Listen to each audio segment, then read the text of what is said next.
नमस्कार, मी सुप्रिया. गावाकडच्या बातम्यांमध्ये आपलं स्वागत. सुरुवातीलाच बातमी आहे अमरावतीची. अमरावती जिल्ह्यातील पिंपळखुटा इथल्या नरबळी प्रकरणात आता अनेक धक्कादायक खुलासे पुढे आले. शंकर महाराजांच्या आश्रमाअंतर्गत संचालित वसतिगृहातल्या 11 वर्षांच्या मुलाची ब्लेडनं वार करून हत्या झालेली होती. नरबळीच्या उद्देशानंच प्रथमेश सगणे याचा गळा कापल्याचं पोलीस तपासामध्ये स्पष्ट झालंय. आरोपी सुरेश मराठे यानं यापूर्वीही अजय वणवे या विद्यार्थ्याला दगडानं ठेचून मारण्याचा प्रयत्न केल्याची कबुली दिली आहे. मात्र या घटनेमागचा खरा सूत्रधार वेगळाच आहे. त्यामुळे या आश्रमाची सखोल चौकशी करावी. आक्रमण मातंग समाज संघटना, मानवी हक्क अभियान या संघटनांसह शिवसेनेने सुद्धा शंकर महाराजला अटक करण्याची मागणी केलेली आहे. संत शंकर बाबा आश्रम पिंपळखुटा अंतर्गत जे वसतिगृहातनी प्रथमेश याचा नरबळी दिला गेला त्या प्रकरणामध्ये 3 आरोपी अटक करण्यात आले. परंतु आमचं असं म्हणणं आहे की जे अटक केलेले आरोपी आहे ते त्यामागचे मुख्य सूत्रधार नाही. मुख्य सूत्रधार खऱ्या अर्थानं त्या संस्थांचे संस्थाध्यक्ष शंकर बाबा आणि संस्था चालक आहे. कारण की त्या आरोपीने कबूल केला आहे की नरबळी आम्ही दिली आहे आणि हा धन काढण्याचा एक प्रकार होता. परंतु जे आरोपी अटक केले आहे ते कुठले साधू संत महंत किंवा नरबळीतले दिसत नाही. त्याच्यामुळे याच्या मागे सगळ्यात महत्त्वाचा मुख्य सूत्रधार हे शंकर बाबा आहे. त्यामुळे 6 आरोपी म्हणून पोलिसांनी त्यांना अटक करावी अशी आमची मागणी एसडीओ साहेबांकडे होती. शंका आली तर एकदम आम्हाला म्हणजे उघडकीस नाही आली ना ती. मग 2-3 दिवस त्याची जशी चौकशी केली, त्याच्यासोबत जे काही पोरं होते त्यांची चौकशी केली.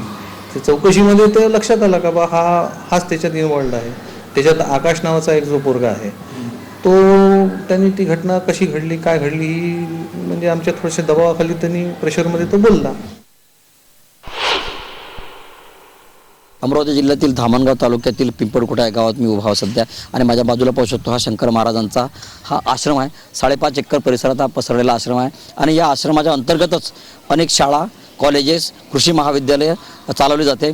आणि काही दिवसापूर्वी एका 11 वर्षीय बालकाला त्याच्या गळ्यावर धारदार शस्त्राने वार करून त्याला मारण्याचा प्रयत्न करण्यात आला. सुरुवातीला या शंकर महाराज प्रशासनातील ट्रस्टींनी हे प्रकरण पूर्णपणे दडपण्याचा प्रयत्न केला. एवढेच नव्हे तर पोलिसांनी 2 संदिग्ध आरोपींना अटक केल्यानंतर सायंकाळी सोडून सुद्धा दिले होते. मात्र काही सामाजिक संघटनांनी या प्रथमेशच्या हत्या करण्याच्या प्रकरणात काहीतरी अघोरी कृत्य झालं असावं असा संशय व्यक्त केला.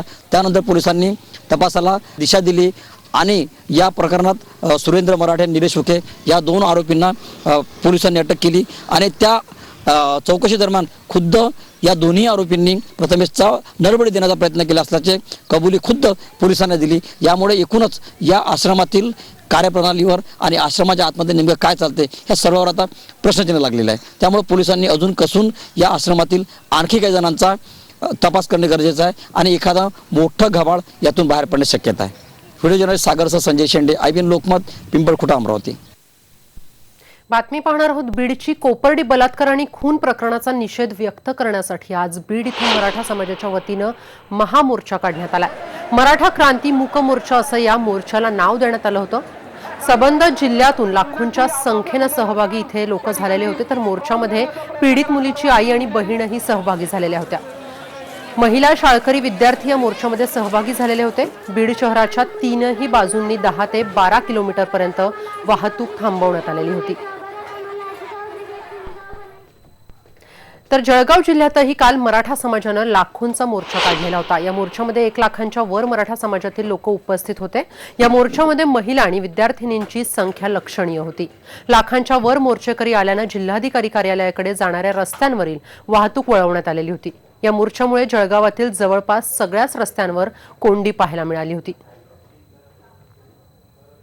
बातमी आहे आता वर्ध्याची. पुनर्वसनाच्या मोबदल्यासाठी शेतकरी महिलेनं चक्क स्वतःला जलसंधारण विभाग कार्यालयामध्ये गेल्या 5 तासांपासून कोंडून घेतलेलं होतं.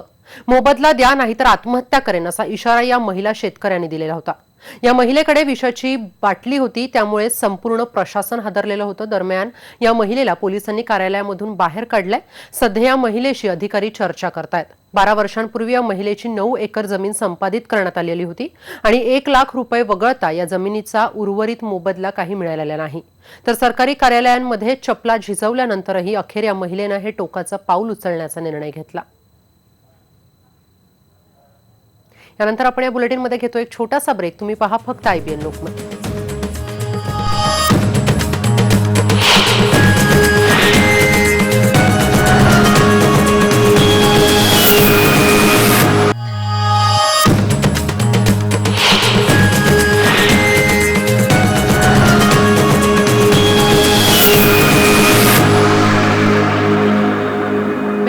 आपलं स्वागत. राज्याचे वैद्यकीय शिक्षण मंत्री गिरीश महाजन यांच्या संकल्पनेतून राज्यामध्ये 30 ऑगस्ट ते 1 सप्टेंबर या कालावधीत अवयवदानाबाबत जनजागृती करण्यासाठी महाजागृती अभियान राबवण्यात येत आहे. जळगाव जिल्ह्यामध्ये हे अभियान मोठ्या प्रमाणावर राबवण्यात येत असून आज सकाळी महारॅलीही काढण्यात आली. शहरामध्ये सागर पार्क आणि जिल्हा रुग्णालय इथून एकाच वेळी सकाळी या रॅलीला सुरुवात झाली, तर दोन्ही ठिकाणच्या रॅली या स्वातंत्र्य चौकामध्ये एकत्र आल्या. या रॅलीमध्ये शहरातील विविध सामाजिक संस्था संघटनांनी सहभाग घेतलेला होता. तर या रॅलीमध्ये शाळा महाविद्यालयांचे 1100 विद्यार्थी उत्स्फूर्तपणे सहभागी झाले होते. अवयवदानासंदर्भात जनजागृती झाली आणि अवयवदान करण्यास लोक तयार होऊ लागले तर अनेकांचे प्राण वाचू शकतात. त्यासाठी ही जनजागृती होणं आवश्यक होती, असं जिल्हाधिकारी रुबल अग्रवाल यांनी म्हटलंय. पुन्हा आपण इथे घेतो एक छोटासा ब्रेक. तुम्ही पहा फक्त IPN.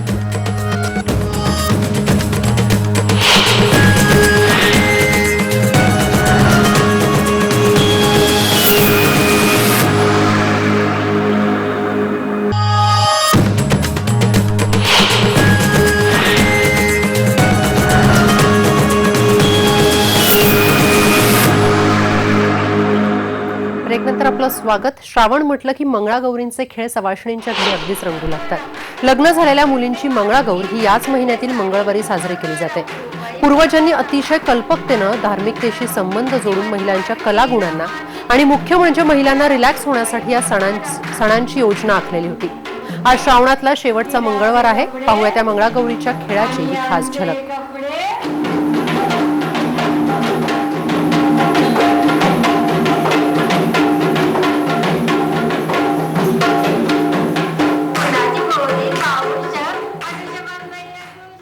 यानंतर आपण गावाकडच्या बातम्यांमध्ये इथेच थांबतोय. तुम्ही पहा फक्त IBN लोकमत.